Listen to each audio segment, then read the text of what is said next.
Hello students, हमारा topic है mole concept. तो पहले हम पढ़ते हैं कि मोल कॉन्सेप्ट को हमें क्यों पढ़ना चाहिए, क्या रीजन है हमारा मोल कॉन्सेप्ट के पढ़ने के पीछे। तो अगर आप किसी रासायनिक अभिक्रिया को, किसी केमिकल रिएक्शन को ध्यान से देखो तो वो केमिकल रिएक्शन चलती है नंबर ऑफ पार्टिकल्स की टर्म में। मतलब एक कार्बन का पार्टिकल एक ऑक्सीजन के मॉलिक्यूल से रिएक्ट करके एक कार्बन डाइऑक्साइड का मॉलिक्यूल फॉर्म करता है। मतलब एक कार्बन का एटम एक ऑक्सीजन के मॉलिक्यूल से केमिकल रिएक्शन करके एक कार्बन डाइऑक्साइड का मॉलिक्यूल फॉर्म करता है। तो ये जो रिएक्शन चल रही है वो नंबर ऑफ पार्टिकल के टर्म में चल रही है। लेकिन मैं आपसे कहूं कि आप लैब में जाओ और लैब में से कार्बन लेके आ जाओ, तो लैब में कार्बन जॉब मिलेगा आपको पाउडर की फॉर्म में या फिर सॉलिड की फॉर्म में मिलेगा पूरा का पूरा। तो सॉलिड मतलब पूरा का पूरा ठोस या तो फिर पाउडर की फॉर्म में मिल जाएगा आपको। तो पाउडर की फॉर्म में आप लेके आओगे, उसको ऑक्सीजन की प्रेजेंस में जलाओगे तो आपको कार्बन डाइऑक्साइड मिल जाएगा। तो अब आपको मिल तो ये किस फॉर्म में रहा है, पाउडर के फॉर्म में। अब इसमें एटम तो काउंट नहीं कर सकते कि भाई एक एटम, दो एटम, तीन एटम, इसमें एटम तो आप काउंट नहीं कर सकते। तो आपको ये लेके आना पड़ेगा वेट में, तोल के लेके आना पड़ेगा। 10 ग्राम, 20 ग्राम, 30 ग्राम, 1 किलो, 2 किलो, मतलब आपको इसको वेट में तोल के लेके आना पड़ेगा, उसको मास में तोल के लेके आना पड़ेगा।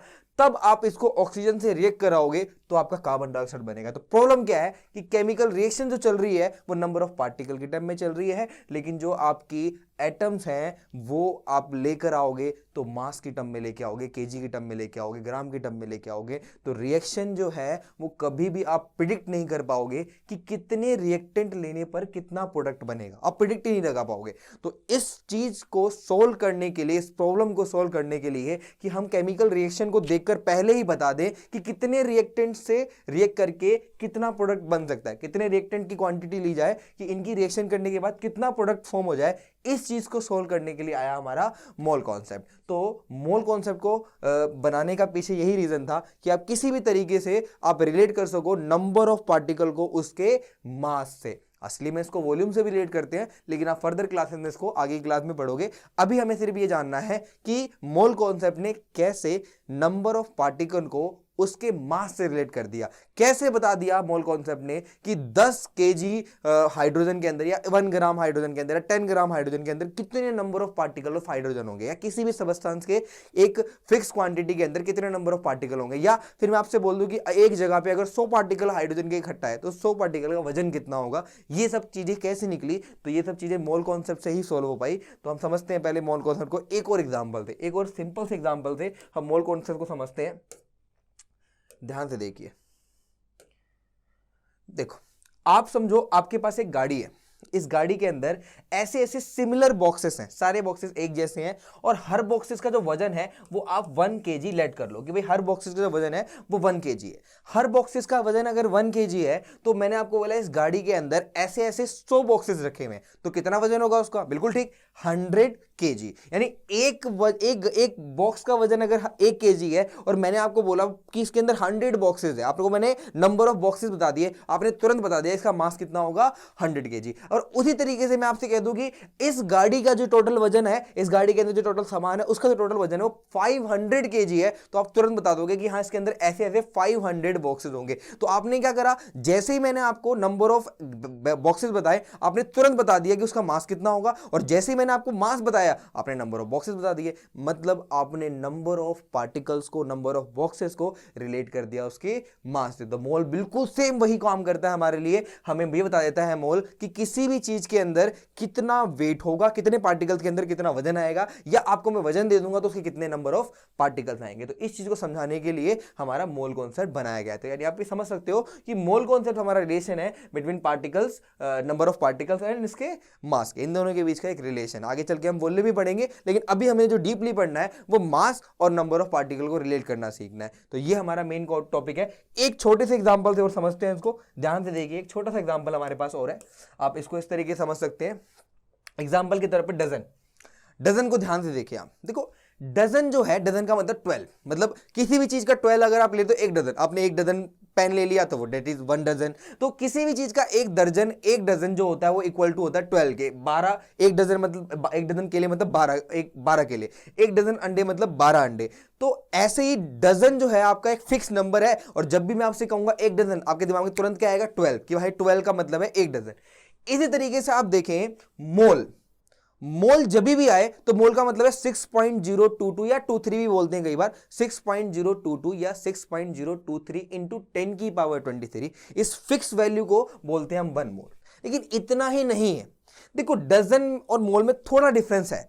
डजन कभी भी आपको उसका वेट या उसका मास नहीं बता सकता। अगर मैं आपसे कह दूं कि आपके पास 1 डजन केले हैं, उसका वजन बताओ कितना होगा, आप नहीं बता सकते उसका वजन कितना होगा। अगर मैं आपको बोल दूं कि आपके पास 1 डजन अंडे हैं तो उसका वजन कितना होगा, आप बिना तोले नहीं बता सकते कि उसका वजन कितना होगा। लेकिन मोल को कुछ इस तरीके से बनाया गया है कि आप अगर कुछ वैल्यूज को लर्न कर लो तो ऐसे में आप किसी भी चीज के 1 मोल का वजन निकाल सकते हो, या फिर मैं आपसे बोल दूं कि इसके इतने नंबर ऑफ पार्टिकल है तो बता दोगे उसका वजन कितना होगा, तो भी आप बता दोगे। तो यानी नंबर ऑफ पार्टिकल से आप उसका वजन निकाल सकते हो और वजन से नंबर ऑफ पार्टिकल निकाल सकते हो। ये हमारा मेन मोल कॉन्सेप्ट है।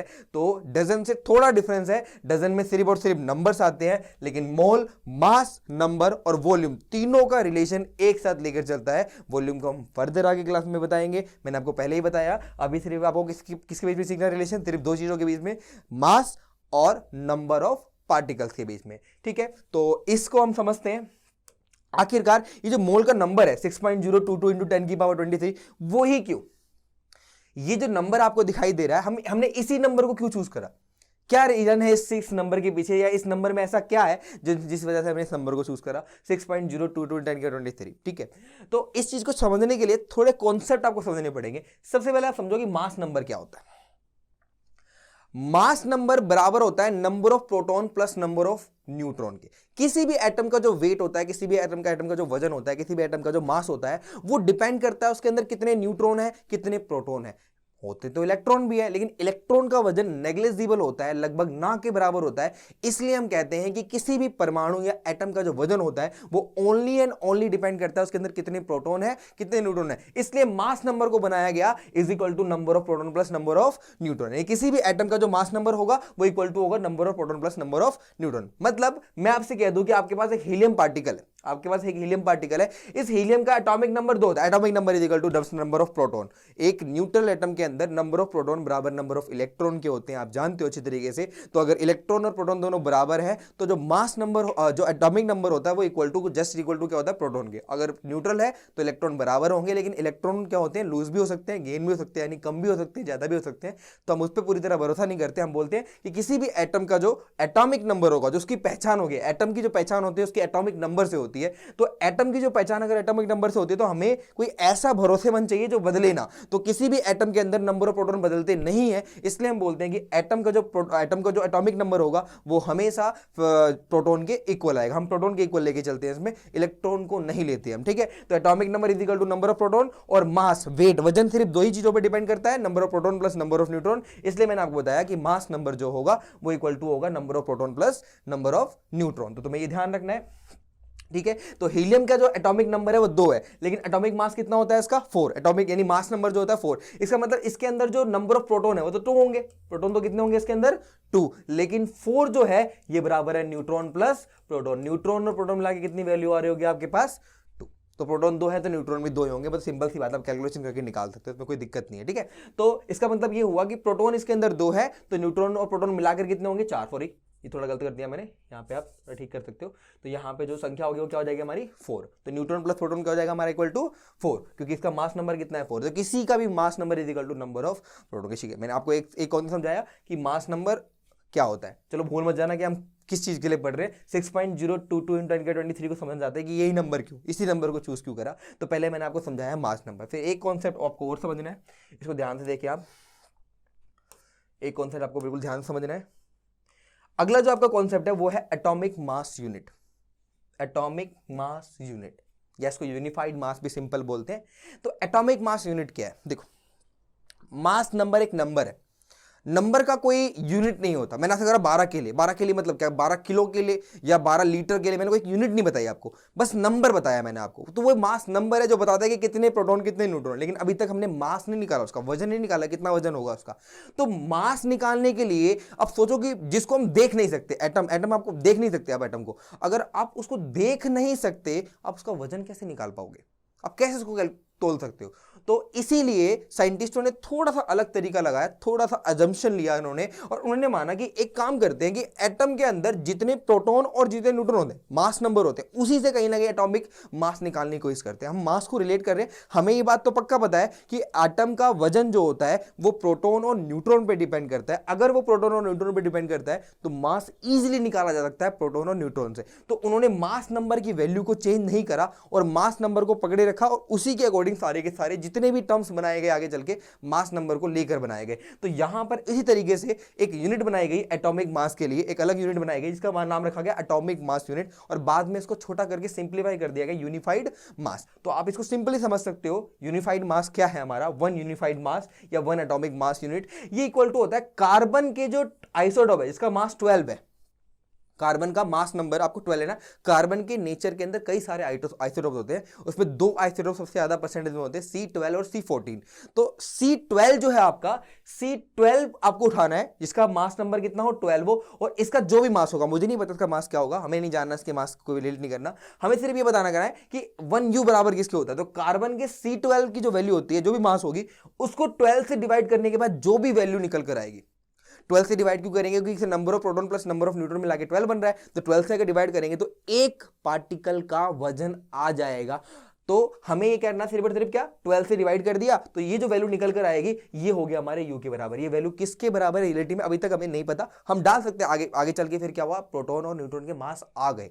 आज हमें इलेक्ट्रॉन, प्रोटॉन, न्यूट्रॉन सबके मास परफेक्टली पता है, तो हम इस सारी चीजों को परफेक्टली कैलकुलेट कर सकते हैं, यहां तक कि एटम का वजन भी कैलकुलेट कर सकते हैं। लेकिन उस टाइम ये चीज इंपॉसिबल थी, तो इसी चीज को कैलकुलेट ना करके एक इनडायरेक्ट वे से निकाला गया था। तो वही इनडायरेक्ट वे जो है वो आप पढ़ रहे हो। तो एटॉमिक मास जो है, एटॉमिक मास यूनिट को हमने बस एक अजम्पशन लिया, हमने कहा कि इस कार्बन के जो C12 का रियल मास होगा उसको 12 से डिवाइड करने के बाद, 12 से डिवाइड करने के बाद जो भी वैल्यू निकल कर आएगी वो होगी आपके बराबर एटॉमिक मास यूनिट या यूनिफाइड मास। क्या अभी तुम ये समझो कि मास कुछ भी हो सकता है, वो एक माइंड की 0.1 ग्राम, 0.2 ग्राम, कोई भी एक वैल्यू है, उस वैल्यू को 12 से डिवाइड करने के बाद जो भी वैल्यू निकल कर आएगी that is equal to 1U। अभी ग्राम में कितने अभी नहीं पता हमें, अभी हम आगे जानेंगे इस चीज को। अभी सिर्फ हम ये जानते हैं कि C12 का जो रियल मास होगा उसको 12 से डिवाइड करने के बाद जो भी वजन आएगा वो एक पार्टिकल के मास के बराबर होगा। एक पार्टिकल का मास मतलब या प्रोटॉन या न्यूट्रॉन। आगे चल के ये पता लग गया कि प्रोटॉन और न्यूट्रॉन का मास इक्वल होता है, उस टाइम तक नहीं पता था। तो हमने सिंपल सी बोल दिया कि 12 पार्टिकल है इसके अंदर, 12 पार्टिकल को 12 से डिवाइड करोगे तो एक आएगा, तो लगभग एक पार्टिकल का वजन जो है वो 1U के बराबर होगा। एक पार्टिकल मतलब एक सब एटॉमिक पार्टिकल, या प्रोटॉन या न्यूट्रॉन, दोनों में से कोई एक ले लोगे, उसका वजन जो होगा हमारा 1U के बराबर होगा। तो यहां से करके हमने 1U ले लिया, 12 से डिवाइड करने के बाद हमने बोल दिया कि 12 से डिवाइड करके जो वैल्यू आएगी वो इक्वल टू आपके 1U के होगी।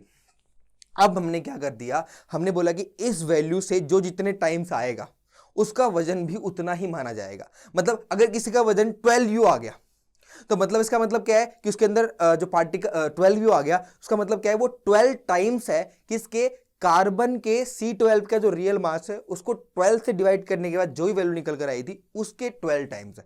किसी का मास 2U आया, तो 2U का मतलब क्या है कि इस वैल्यू से जो भी वैल्यू निकल कर आएगी उससे उसका मास दुगना है, 2 टाइम्स है। तो ये जो मास 14 लिखा हुआ है, तो 14 का मतलब क्या है कि इसकी वैल्यू मान लो x आ रही है, तो इसकी जो रियल वैल्यू निकल कर आएगी वो क्या आएगी, 14x। मतलब ये इससे 14 टाइम्स ज्यादा है। ये जो नाइट्रोजन है, नाइट्रोजन का वजन C12 एटम को का जो मास है उसको 12 से डिवाइड करने का जो वैल्यू आई थी उससे 14 टाइम्स है, 16 टाइम्स है, और ये 23 टाइम्स है। तो एटॉमिक मास जो होता है आपका वो असली में एटॉमिक मास नंबर जो होता है आपका, मास नंबर सिर्फ हमें ये बताता है कि किसी भी एटम के अंदर कितने प्रोटॉन और कितने न्यूट्रॉन है। और हमें कोई यूनिट चाहिए था जिसको हम मास से रिलेट कर सके, तो यूनिट का इजाद करने के लिए हमने इस्तेमाल करा एटॉमिक मास यूनिट का। और atomic mass unit, one atomic mass unit just equal to होता है हमारे कार्बन के C12 का जो भी मास है उसको 12 से डिवाइड करने का जो भी वैल्यू निकल कर आ रही है that is equal to 1 atomic mass unit. और उससे जो भी जितना टाइम्स ज्यादा होगा उसकी वैल्यू उतनी ही निकल कर आ जाएगी। तो ऐसे में सबका मास अगर आप देखोगे तो किसी का मास 14 है, किसी में नंबर ऑफ सब एटॉमिक पार्टिकल 16 है। तो ये पार्टिकल का मास जो आना चाहिए था वो हमेशा फिक्स वैल्यू आनी चाहिए थी, हमेशा एक इंटीजर आना चाहिए था, 10, 20, 30, 40, हमेशा एक पूर्ण संख्या आना चाहिए था आपका, ठीक है ना, पूर्णांक आना चाहिए था। तो ऐसे में क्या है कि अगर मैंने आपसे बोल दिया कि भाई 50 पार्टिकल है तो वेट भी 50U ही हो जाएगा उसका, 50 सब एटॉमिक पार्टिकल है तो 50U हो जाएगा उसका वजन। हाइड्रोजन के अंदर एक सब एटॉमिक पार्टिकल है तो हाइड्रोजन का वजन कितना हो जाएगा, 1U। ये पॉइंट का कॉन्सेप्ट क्या है कि किसी किसी का वजन, हाइड्रोजन का रियल वजन होता है 1.001 यू। अगर आप नेट पे सर्च करोगे तो हाइड्रोजन का जो वजन आएगा लगभग 1.0 कुछ ऐसा आता है, और क्लोरीन का 35.5 के अप्रॉक्स होता है। क्लोरीन का अगर आप एटॉमिक वेट देखते हो तो कितना आएगा आपके पास 35.5।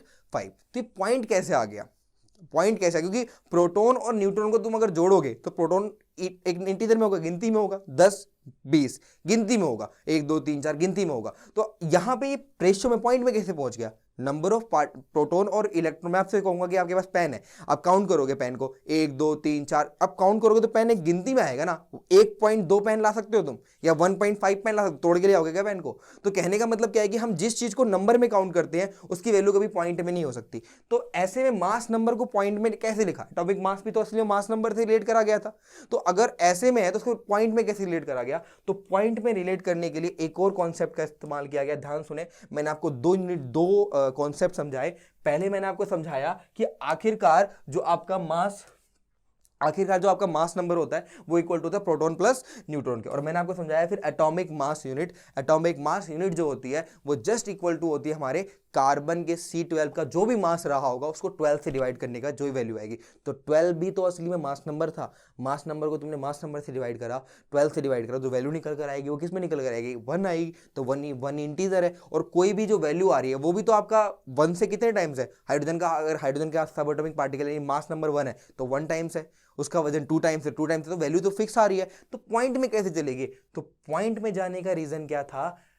एवरेज एटॉमिक मास। तो ये हम कह सकते हैं कि मास और एटॉमिक मास, जो मास नंबर है और एटॉमिक मास में क्या डिफरेंस है? तो एटॉमिक मास जो होता है वो पॉइंट में भी जा सकता है, मास यूनिट में एटॉमिक मतलब एटॉमिक मास यूनिट जो है पॉइंट में जा सकता है। जैसे एग्जांपल, क्लोरीन का मास 35.5 होता है।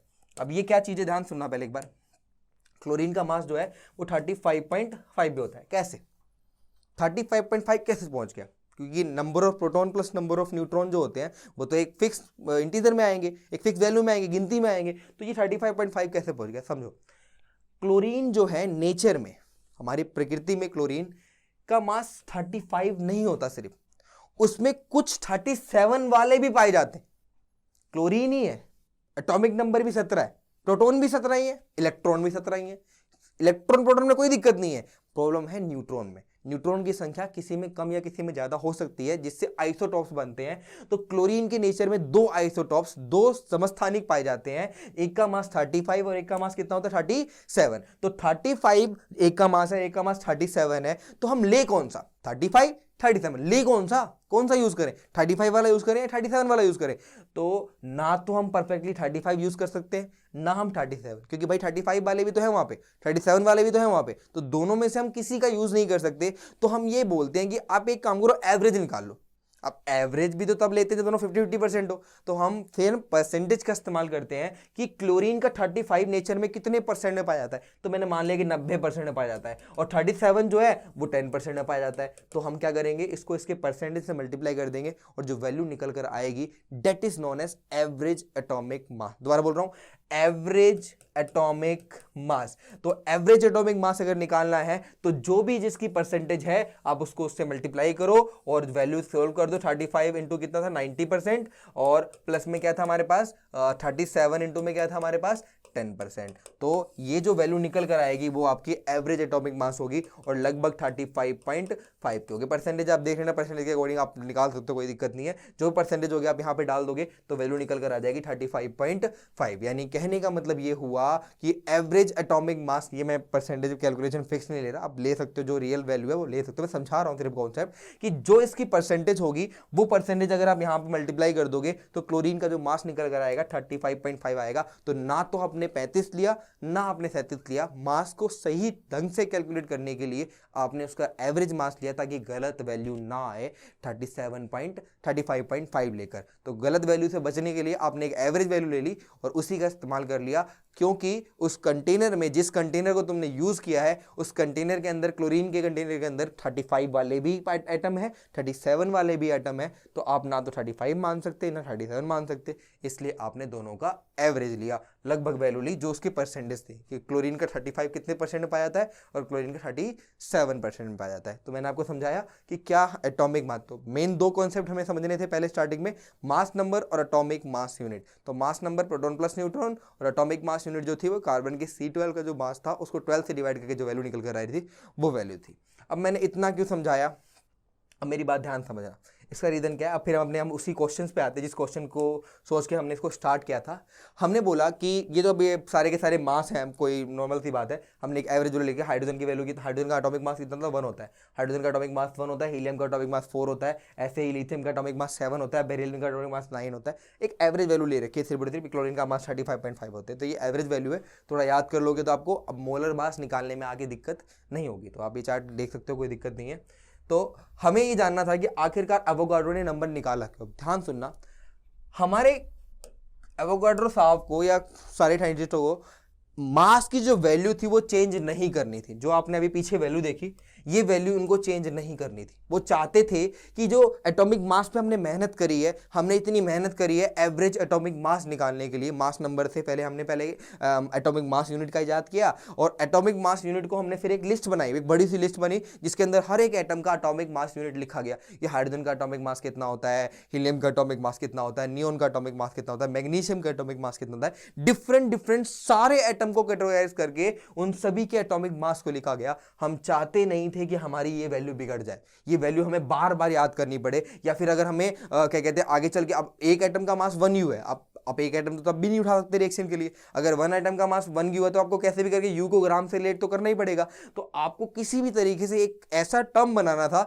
जो टर्म U को ग्राम से रिलेट कर दे, एटॉमिक मास यूनिट को ग्राम से रिलेट कर दे। इस चीज के लिए हमने इस नंबर का सहारा लिया। ये एक ऐसा नंबर था जो आपको इस चीज के ऊपर, इस चीज में सक्षम बनाता है कि वो जो एटॉमिक मास निकाली हमने, एटॉमिक मास की जो वैल्यू निकाली, वो वही की वही रहे, बस आप उसको ग्राम में यूज कर लो, यू की जगह ग्राम में। मतलब आपके पास 1 ग्राम, आपके पास हाइड्रोजन है, हाइड्रोजन का मास 1U है, आपके पास हाइड्रोजन है 1U है, तो ये 1 ग्राम ले लो, कोई दिक्कत नहीं है। लेकिन 1 ग्राम एक एटम का मास तो नहीं हो सकता।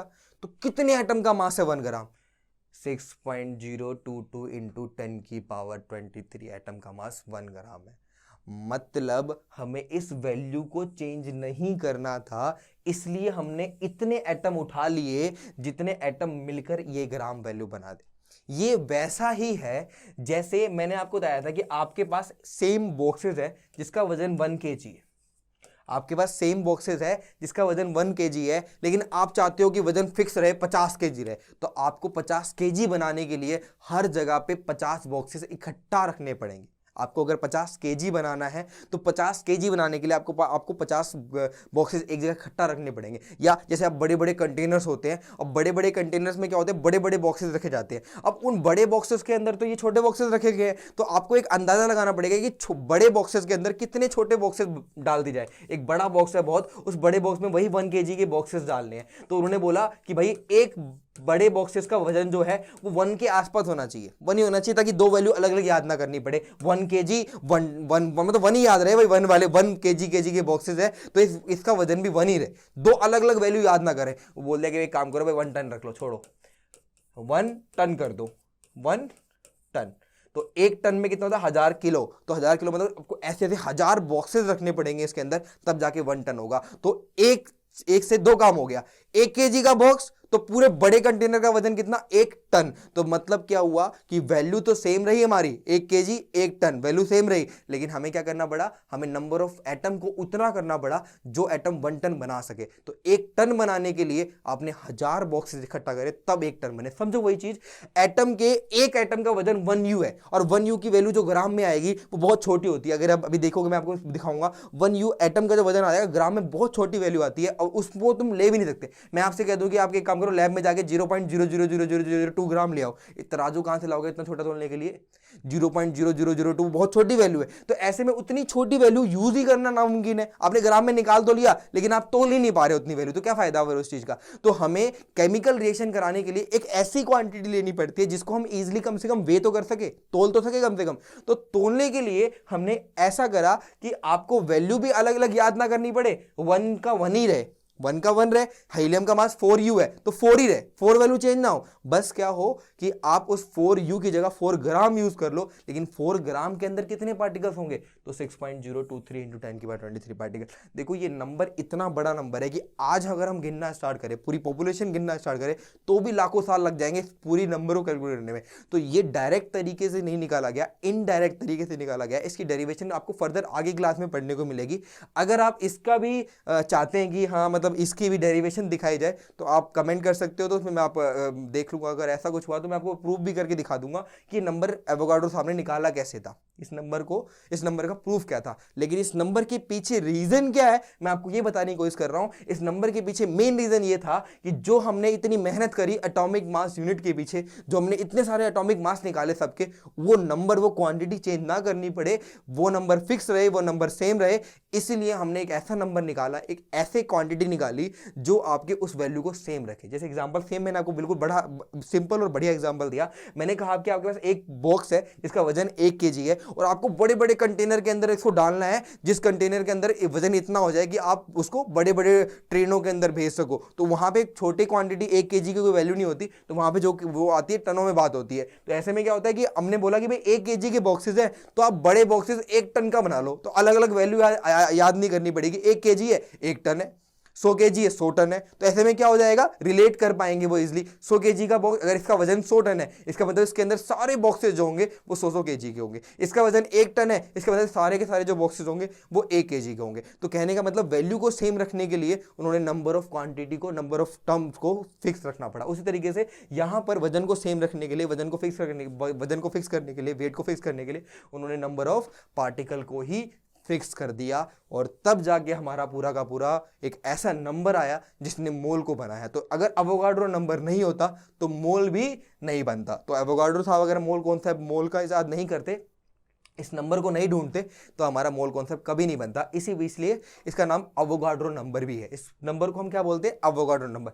कहीं कहीं 6.022 × 10⁻23 भी लिखा होता है, कहीं कहीं 6.023 भी लिखा होता है। तो दोनों वैल्यू कोई दिक्कत नहीं, कैलकुलेशन के लिए 22 ले लेते हैं क्योंकि इवन नंबर है, काटने में आसानी होती है। तो 22 या 23 कोई दिक्कत नहीं है, कोई फर्क नहीं पड़ता उससे। बहुत बड़ा नंबर है, छोटा बड़ा ऊपर भी जाए, कोई फर्क नहीं पड़ता इतना ज़्यादा, ठीक है। तो इसी वजह से क्या हमने लिया। तो अब हम समझते हैं, तो हमें ये समझ में आ गया कि 6.023 × 10⁻23 क्यों आया। तो उसके पीछे रीजन क्या था हमारा, हमें कैसे भी करके अपने एटॉमिक मास यूनिट के अंदर जो वैल्यू निकल कर आई थी उसे बचाना था, सेम रखना था। तो सेम रखने के लिए हमने ये बोल दिया कि भाई आप एटॉमिक मास को वही रखो, बस क्या कर दो कि इसको ग्राम में लिख दो, और ग्राम में लिखकर आप ये मानो कि कितने पार्टिकल का है। तो कितने पार्टिकल का, 6.022 × 10⁻23 पार्टिकल का वजन है, ठीक है ना। और उसी को बोला गया मोलर मास। कहने का मतलब क्या है कि अगर आप किसी भी चीज के 1 मोल का मास लेते हो, कोई भी सबस्टांस आपके पास है, उस सबस्टांस के 1 मोल का मास लेते हो, that is known as molar mass. और मोल मतलब 6.022 × 10⁻23 पार्टिकल। अब कितना इतना इतना मतलब अच्छा कॉन्सेप्ट था ये कि उनको पता था कि कार्बन का एटॉमिक मास 12U होता है, तो उन्होंने मोलर मास कितना निकाल दिया कार्बन का, 12 ग्राम। मतलब यू को ग्राम में चेंज कर दिया, वैल्यू याद अलग करनी ही नहीं पड़ी। नहीं तो ऐसे में क्या होता है, एटॉमिक मास अलग याद करना पड़ता और मोलर मास अलग याद करना पड़ता। तो इसी चीज से बचने के लिए इन्होंने एक ऐसा नंबर निकाला जिस नंबर से एक क्वांटिटी सेम रहे, बस नंबर ऑफ पार्टिकल चेंज रहे।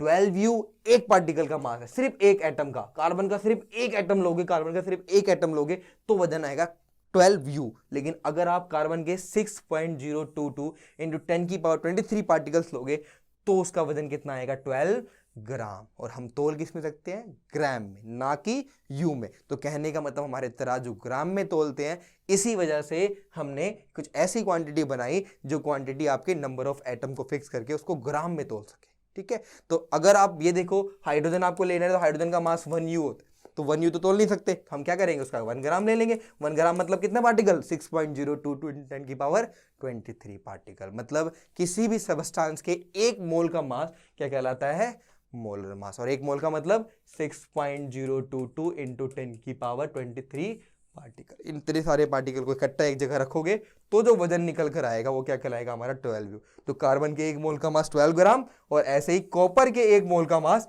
63.5 ग्राम। तो वैसे atomic mass of copper 63.5 U होता है, तो वैल्यू सेम रहती है हमारी, सिर्फ और सिर्फ फर्क किस में आता है हमारा, इसकी यूनिट्स में। ठीक है, तो इसी चीज को बनाने के लिए इतना टाइम लगा हमारे। तो मोल कॉन्सेप्ट जो हमारा एवोगाड्रो नंबर था वो एक ऐसा नंबर था जिसने एटॉमिक मास को सीधा यू से ग्राम में चेंज कर दिया, और कोई भी आपको अलग वैल्यू याद नहीं करनी पड़ी, एक ही वैल्यू से आपका सारा का सारा काम हो गया। ठीक है, आगे चलते ग्राम एटॉमिक मास। इसमें कुछ ज़्यादा है नहीं। ग्राम एटॉमिक मास को निकालने से पहले आप ये समझो कि यू को ग्राम में कैसे चेंज कर सकते हैं। अगर मैं आपसे बोल दूं कि जो एटॉमिक मास यूनिट है वो यू में है, तो यू को ग्राम में कैसे चेंज करेंगे। अभी मैंने आपको जस्ट बताया कि एटम का जो मास होता है वो यू में नापते हैं, 1U। लेकिन 1 मोल का मास किस में नापेंगे हम, ग्राम में। तो आपको मैं हाइड्रोजन के एग्जाम्पल समझाता हूं। तो हाइड्रोजन के 1 मोल का मास, 1 मोल का मास मतलब मोलर मास क्या होगा, 1 ग्राम। 1 ग्राम कितने पार्टिकल का मास होता है, 6.023 इंटू 10 की पावर 23 पार्टिकल का। मतलब अगर आप एक पार्टिकल का मास 1U मान रहे हो तो 6.023 इंटू 10 की 23 पार्टिकल का क्या होगा, 6.022 इंटू 10 की 23 से मल्टीप्लाई कर दो। एक का वजन 1U, इतने पार्टिकल का वजन कितना जाएगा, इतने से मल्टीप्लाई कर दो। और इतने पार्टिकल का रियल वजन कितना है, 1 ग्राम है। बताया कि हाइड्रोजन का मोलर मास कितना होता है, 1 ग्राम। हाइड्रोजन के 1 मोल का मास कितना है, 1 ग्राम। तो हाइड्रोजन के 1 मोल का मास 1 ग्राम, तो 1 मोल का मतलब 6.022 10 की 23 पार्टिकल्स। एक पार्टिकल का वजन अगर 1U है तो इतने पार्टिकल का वजन कितना होगा, इससे मल्टीप्लाई कर देंगे, वैल्यू क्या आ जाएगी, 1 ग्राम। अब हम क्या कर सकते हैं, यहां से ग्राम और यू में रिलेशन निकाल सकते हैं। तो यू की वैल्यू क्या आ जाएगी, 1U की वैल्यू क्या आ जाएगी, 1 ग्राम डिवाइडेड बाय 6.022 इंटू 10 की पावर 23। अगर आप इसको सोल्व करते हो तो 1U इज इक्वल टू आ जाएगा आपके पास 1.66 इंटू 10 की पावर -24 ग्राम। मतलब 1U बराबर होता है आपका इसके बराबर। तो कहने का मतलब ये हुआ कि अगर आप किसी एटम का मास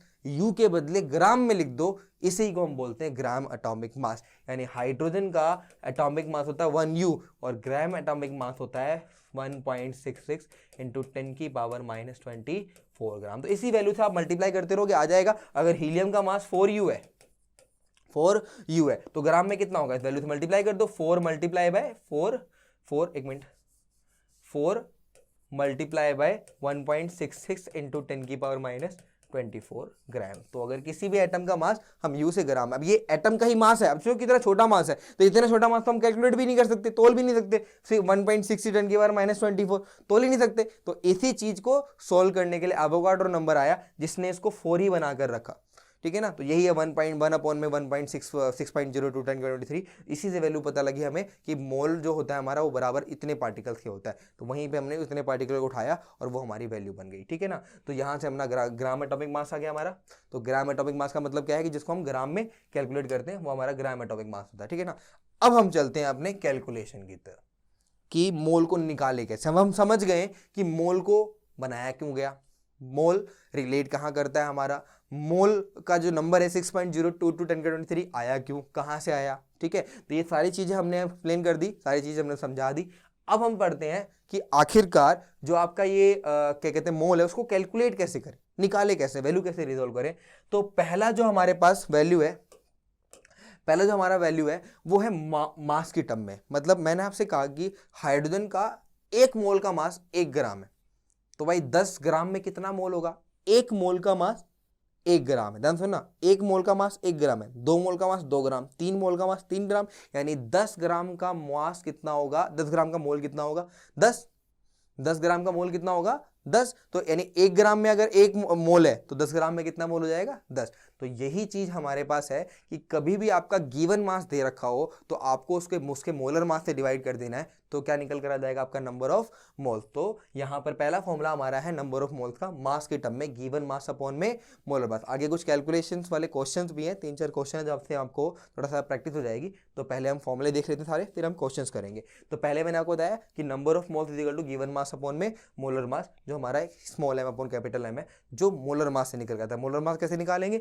तो जो आपने मास का चार्ट देखा था उसका इस्तेमाल करके आप मोलर मास निकाल सकते हो। जैसे मैंने आपसे बोला कि भाई H2O का मोलर मास कितना है, तो हाइड्रोजन का कितना होता है 1, कितने हाइड्रोजन है 2 मल्टीप्लाई बाय 2 प्लस ऑक्सीजन का मास कितना होता है 16, तो प्लस में क्या हो जाएगा 16। भाई एक हाइड्रोजन का वजन 1 है तो 2 हाइड्रोजन का वजन 2 हो जाएगा, एक ऑक्सीजन का वजन 16 है तो पूरा मिलाए कितना हो गया 16 प्लस 2 18 ग्राम पर मोल। ये यूनिट होती है हमारे मोलर मास की, ग्राम पर मोल। एक मोल का mass that is known as molar mass, ठीक है। तो यानी वाटर का जो मोलर मास होता है वो कितना होता है हमारा 18 ग्राम पर मोल, ठीक है। ऐसे आप करके CO2 का निकाल सकते हो। CO2 में कार्बन कितना हमारे पास 1 है, एक कार्बन का वजन कितना होता है 12 प्लस ऑक्सीजन कितना होता है 16 multiply by 2 is equal to 12 plus में कितना हो जाएगा हमारे पास 32 सॉरी, और कितना ऐड हो गया 44, कितना हो जाएगा 44 ग्राम पर मोल। तो इस तरीके से आप मोलर मास निकाल सकते हो और गिवन मास आपको क्वेश्चन में गिवन दे रखा होगा और गिवन मास को मोलर मास से डिवाइड करोगे तो नंबर ऑफ मोल्स निकल जाएगा। बड़े बड़े नंबर में थोड़ा इस तरीके से पहचानना मुश्किल होता है, इसलिए आपको डिवाइड करके ही चेक करना पड़ेगा। जैसे मैंने आपको हाइड्रोजन से बताया तो आपने हाइड्रोजन से पकड़ लिया, तुरंत पहचान लिया, क्योंकि एक मोल का जो मास है वो 1 ग्राम, एक मोल में वजन जो है 1 ग्राम है, तो 100 ग्राम में कितना मोल होगा 100 होगा, सिंपल है, ठीक है। अगर 2 भी होता तो भी कोई दिक्कत नहीं होती, मैं ऐसे बोलूंगा कि 1 मोल का वजन जो है 2 ग्राम है तो 100 ग्राम में कितना मोल होगा तो 50 बिल्कुल सही 50 आ जाएगा हमारा। तो छोटी क्वांटिटी निकालने में दिक्कत नहीं होती, लेकिन जब मास बड़ा हो जाएगा हमारा तब वैल्यू निकालने में थोड़ी सी प्रॉब्लम हो जाएगी। तो ऐसे में हम क्या करेंगे given mass upon molar mass का यूज कर लेंगे तो काम बन जाएगा। क्लियर है। तो आगे चलते हैं हम थोड़ा सा, ये हमारा टॉपिक कवर हो गया, ठीक है। तो पहला हमारा मोल कॉन्सेप्ट था हमारा, जिसमें given mass upon molar mass वाला फॉर्मूला था, और आगे हमारा फिर आएगा नंबर ऑफ एटम के टर्म में। अभी मैंने आपको बताया कि अवोगाड्रो नंबर जो होता है वो बराबर होता है 6.022 इंटू 10 की पावर 23 के। सोचो अगर ये वैल्यू आपको मैं बोल दूं कि x है, या एक छोटे से एग्जांपल बताता हूं, आप सोचो कि ये ना होता, एवोगाड्रो नंबर की जगह इतनी बड़ी वैल्यू ना होती, एक छोटा सा नंबर होता 2, एक मोल बराबर 2 पार्टिकल। मैं आपसे कहूंगा 100 पार्टिकल दे दिए, कितने मोल हो जाएंगे 100 पार्टिकल, 2 मोल का एक, 2 पार्टिकल का 1 मोल, तो 2 का 1 मोल तो 50 जोड़े बन जाएंगे, यानी 50 मोल हो जाएगा, सिंपल सी बात है। तो वैल्यू छोटी थी तो आपने कैलकुलेशन तुरंत निकाल दिया। ऐसे में आपने करा क्या, मैंने आपसे बोला कि 1 मोल जो था 2 पार्टिकल के बराबर था और टोटल पार्टिकल कितने दे रखे थे 100, तो टोटल पार्टिकल को 1 मोल के पार्टिकल से डिवाइड कर दिया, कितना आ गया 50। वैसे ही समझो बिल्कुल सेम, एक मोल के अंदर टोटल नंबर ऑफ एटम कितने होते हैं, टोटल नंबर ऑफ पार्टिकल कितने होते हैं 6.022 10 की 23।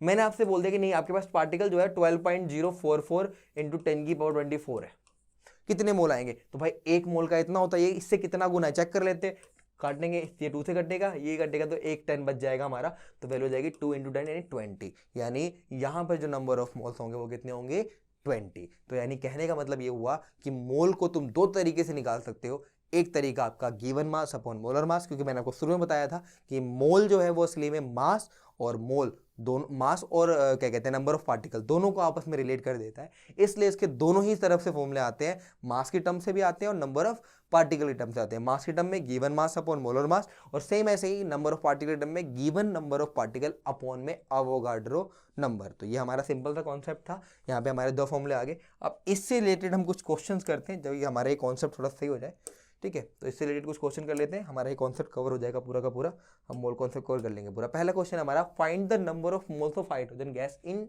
इट्स 30 ग्राम। 30 ग्राम में कितने number of moles of hydrogen होंगे। तो हाइड्रोजन का मैंने आपको बताया था, एक तो हाइड्रोजन गैस बोल रखा है, एक चीज ध्यान रखना, हाइड्रोजन गैस का मतलब होता है H2, क्योंकि हाइड्रोजन गैस हमेशा H2 की फॉर्म में पाई जाती है। एक हाइड्रोजन का वजन जो होता है, एक हाइड्रोजन का जो मोलर मास बता रहा हूँ, एक हाइड्रोजन का वजन जो होता है 1 होता है, तो 2 हाइड्रोजन कितना हो जाएगा 2 इंटू 1 कितना हो जाएगा 2 ग्राम पर मोल, यानी इसका जो मोलर मास आएगा वो 2 है। मोलर मास आ गया हमारे पास। आपको बताएं मास की टर्म से मोल निकालना है, तो मास की टर्म से मोल निकालना, नंबर ऑफ मोल का फॉर्मूला क्या होता है गिवन मास अपॉन में मोलर मास। सिंपल गिवन मास और मोलर मास लगा देंगे, इज इक्वल टू क्या आ जाएगा, गिवन मास की वैल्यू कितनी दे रखी है हमारे पास 30 ग्राम, 30 डिवाइड बाय 2 कट के कितना आ जाएगा 15 मोल, 15 मोल, ठीक है ना। तो नंबर ऑफ मोल क्या आ जाएगा हमारे पास 15, कितना आएगा हमारे पास 15। क्लियर है। तो सिंपल हमारा मास से क्वेश्चन था, given mass upon molar mass वाला फॉर्मूला लगाया हमने, क्योंकि यहाँ पे गिवन मास दे रखा था। हाइड्रोजन गैस का मतलब क्या होता है हमारे पास H2, एक हाइड्रोजन का वजन 1 होता है तो 2 का 2 हो जाएगा सिंपल। तो given mass upon molar mass से डिवाइड करके क्या निकल गया हमारे पास मोल का number of mole. Second question क्या कह रहा है, find the number of moles of oxygen gas in its इतने पार्टिकल। अब पार्टिकल दे दिया आपसे, अभी तो देख के पता लग रहा है कि भाई ये तो उस वाली वैल्यू से दुगना है, क्योंकि 10 के 23 से 10 के 23 कट जाएगा और 6.022 से तो ये 2 टाइम्स में कटेगा, मतलब ये अवोगाड्रो नंबर से दुगना है। अवोगाड्रो नंबर बराबर 1 मोल, ये उससे दुगना है, मतलब कितना, 2 मोल, देख के पता लग रहा है। तो नंबर ऑफ मोल्स का फॉर्मूला लगा देंगे हमारे पास given number of atom upon में एवोगाड्रो नंबर। ये क्वेश्चन नंबर हमारा फर्स्ट था, ये हम कर रहे हैं क्वेश्चन नंबर सेकंड। तो नंबर ऑफ एटम कितना आ गया हमारे पास, नंबर ऑफ एटम कितना आ गया 12 पॉइंट गिवन नंबर 0044 इंटू 10 की पावर 23, डिवाइड में कितना हमारे पास 6.022 इंटू 10 की पावर 23। ये तो कट जाएगा हमारा, ये 2 टाइम्स में कटेगा, तो नंबर ऑफ मोल्स कितने आ गया आपके पास 2। सिंपल, नंबर ऑफ मोल्स कितने आ गया आपके पास 2। क्लियर है भाई। तो नंबर ऑफ मोल्स यहाँ पे हमारा 2 आ गए। अगला क्या हमारे पास, थर्ड नंबर क्वेश्चन करते हैं। Find the mass of 12.044 into 10 की पावर 23 पार्टिकल। यहाँ पे इसने क्या बोला, यहाँ तक तो नंबर ऑफ मोल्स निकालने के लिए कह रहा था, यहाँ इसने मास को रिलेट कर दिया नंबर ऑफ पार्टिकल से। तो मास से नंबर ऑफ पार्टिकल कैसे निकालेंगे, अब आपको दोनों फॉर्मूले एक साथ यूज करने पड़ेंगे। आपको पता है नंबर ऑफ मोल्स का फॉर्मूला क्या होता है, given mass upon molar mass, और एक होता है हमारे पास नंबर ऑफ पार्टिकल अपॉन में एवोगाड्रो नंबर। तो यही फॉर्मूले हैं हमारे जो मास और मोलर नंबर ऑफ पार्टिकल दोनों से रिलेट कर देते हैं। यहां से मैं दोनों चीज निकाल सकता हूं। तो जब भी आपसे मास से नंबर ऑफ पार्टिकल निकालने के लिए बोले या पार्टिकल से नंबर ऑफ मास निकालने गए, तो आप मोल के दोनों फॉर्मूले को एक साथ अप्लाई कर देना, आपका आंसर आ जाएगा। तो यहाँ पे मास निकालने के लिए कह रहा है N2 का, तो N2 का मोलर मास तो मुझे पता है, N2 का जो मोलर मास होता है, N2 का जो मोलर मास की वैल्यू होती है, एक का होता है 14, तो 2 का जाएगा 28। तो नाइट्रोजन का जो टोटल मास होगा वो कितना जाएगा 28। तो नाइट्रोजन का मोलर मास हमने निकाल लिया। अब जो जो वैल्यू गिवन दे रखे निकल डाल दो, गिवन मास अपॉन में molar mass is equal to number of atom upon में एवोगाड्रो नंबर। आपको पता है गिवन मास तो पता नहीं है, गिवन मास तो मुझे पता ही नहीं है, लेकिन मोलर मास मुझे पता है। मोलर मास कितना है हमारे पास 28, अभी मैंने जस्ट निकाला 28। नंबर ऑफ एटम हमें पता ही नहीं है, नंबर ऑफ एटम गिवन दे रखे, सॉरी 12.044 10 की 23, वही जो सेकंड दुगना आया था हमारा, कितना आया हमारे पास 12, एक मिनट थोड़ा स्कोर ऑफ कर लेते, 12.044 इंटू 10 की पावर 23 डिवाइडेड बाय क्या आ जाएगा हमारे पास एवोगाड्रो नंबर 6.022 इंटू 10 की पावर 23। ये तो कट जाएगा हमारा इजिली, ठीक है। ये कितने टाइम्स में आएगा, 2 टाइम्स में आएगा। तो गिवन मास हमारा कितना आ गया 28 मल्टीप्लाई बाय 2, यानी कितना जाएगा हमारे पास 56। तो यानी कहने का मतलब ये हुआ कि 56 ग्राम अगर हम किसका ले लें, नाइट्रोजन का ले लें, तो क्या बन जाएगा उसका नंबर ऑफ 56 ग्राम अगर नाइट्रोजन गैस का ले ले, तो उसके अंदर कितने पार्टिकल होंगे नाइट्रोजन के 12.044 10 की पावर 23। मतलब कभी भी आपको मास को नंबर ऑफ पार्टिकल से रिलेट करना हो या पार्टिकल को नंबर ऑफ मास से रिलेट करना हो, तो आप हमेशा क्या करोगे, दोनों फॉर्मूले को एक साथ अप्लाई कर दोगे। थोड़ा जगह नहीं है, क्लीन कर लेते हैं इसको, ठीक है। फिर अगला क्वेश्चन करते हैं हम यहाँ से। कह रहा है find the number of particle in 88 gram of CO2। आपको नंबर ऑफ पार्टिकल फाइंड करने इन 88 gram of CO2। 88 gram CO2 के अंदर कितने नंबर ऑफ पार्टिकल होंगे। फिर इसने क्या करा, नंबर ऑफ पार्टिकल को फिर मास से रिलेट कर दिया। तो नंबर ऑफ मोल्स का जो दोनों फॉर्मूले होते हैं फिर एक तरह अप्लाई कर लेंगे, गिवन मास अपॉन में molar mass is equal to number of particle upon में एवोगाड्रो नंबर। दोनों फॉर्मूले को एक साथ रिलेट कर लेंगे। तो number of moles is equal to given mass कितना था 88 ग्राम, डाल देते हैं। मोलर मास कितना होगा, कार्बन डाइऑक्साइड दे रखा है, निकाल लेंगे। कार्बन डाइऑक्साइड दे रखा है तो कार्बन का मास 12, एक ऑक्सीजन का मास 16, मल्टीप्लाई बाय 2 कर देंगे तो 12 प्लस में 32, यह जाएगा 44, ना जाएगा 44, तो यहाँ डिवाइड किया जाएगा 44 is equal to number of atom हमें निकालना है। एवोगाड्रो नंबर तो हम जानते ही हैं 6.022 इंटू 10 की पावर 23। तो यह आ जाएगा हमारा कितने टाइम्स में 44, तो 2 टाइम्स में आ जाएगा। तो नंबर ऑफ पार्टिकल कितने जाएगा हमारे पास 2 मल्टीप्लाई बाय 6.022 इंटू 10 की पावर 23, यानी नंबर ऑफ पार्टिकल कितने आएंगे 12.044 इंटू 10 की पावर 23। तो इस तरीके से कभी भी आपका नंबर ऑफ एटम से कभी भी नंबर ऑफ एटम से मास निकालना हो, पार्टिकल से मास निकालना हो या मास से पार्टिकल निकालना हो, तो हम दोनों फॉर्मूले को एक साथ रेट कर देंगे। तो ये हमारे मोल कॉन्सेप्ट के कुछ क्वेश्चन थे, ठीक है। तो हमारे ये मोल कॉन्सेप्ट से क्वेश्चन से आप किसी भी तरीके के क्वेश्चन अप्लाई कर सकते हो। तो जो आप जिस स्टैंडर्ड में हो, स्टैंडर्ड से जो भी मोल कॉन्सेप्ट के क्वेश्चन आएंगे आप इजीली कर सकते हो, ठीक है। ओके, मिलते हैं अगली वीडियो में अगले कॉन्सेप्ट के साथ। Thank you.